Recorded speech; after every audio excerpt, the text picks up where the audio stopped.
Bhojpuri star Khesari Lal Yadav contestant थे big boss 13 के। इन्हें भी बड़ी जल्दी घर से बाहर निकाल दिया गया था और जब इन्होंने इंटरव्यू दिया टाइम्स ऑफ इंडिया को तो इन्होंने कहा कि जो शो का फॉर्मेट है वो इन्हें सूट नहीं करता। इंसान शैतान बन जाते हैं इस घर के अंदर और इस शो में अगर आगे बढ़ना है तो लोगों को गालियां देकर इंसल्ट करके ही बढ़ा जा सकता है, ये इनका कहना था। वहां मैं शैतानों के बीच में था, वहां इंसान के रूप में सबके सब शैतानी हरकत कर रहे थे और वहां इंसान को। दोस्तों आप देख रहे हैं मस्त भोजपुरी, हमारे चैनल में आप सबका स्वागत है।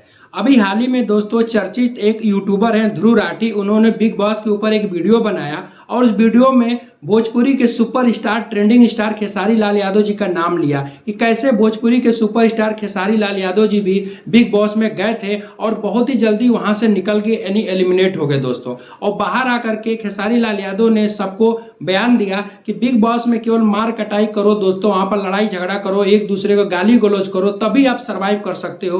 बिग बॉस का ऐसा ही हाल है, वहां आप सीधे सीधे रह करके अपना टास्क करके अच्छे से बोल बातें करके आप वहां सर्वाइव नहीं कर सकते हो। अगर आप सीधे साधे से रहोगे तो आपको जल्दी बाहर निकाल दिया जाएगा। तो जी हाँ दोस्तों, बिग बॉस को तो आप जानते ही हैं कि ऐसे कंटेंट होते हैं, वहां पर लड़ाई झगड़ा मार कटाई अगर करते हैं तभी चलता रहता है। अभी हाल ही में दोस्तों जो बिग बॉस हो रहा है आप देख सकते हैं कि एल्विश यादव गए हैं, जो काफी एक चर्चित यूट्यूबर भी हैं और काफी अच्छे सेलिब्रिटी भी हैं, और किस तरह से वो सर्वाइव कर रहे हैं, उनके बात करने का अंदाज, उनके दोस्तों हर एक ह्यूमर काफी लोग तारीफ कर रहे हैं। तो आप समझ सकते हैं दोस्तों, वो इतने बड़े एक यूट्यूबर होकर के ध्रुव राठी भोजपुरी के सुपरस्टार का नाम ले रहे हैं, तो ऐसे ही खेसारी लाल यादव जी को ट्रेंडिंग स्टार नहीं कहा जा सकता।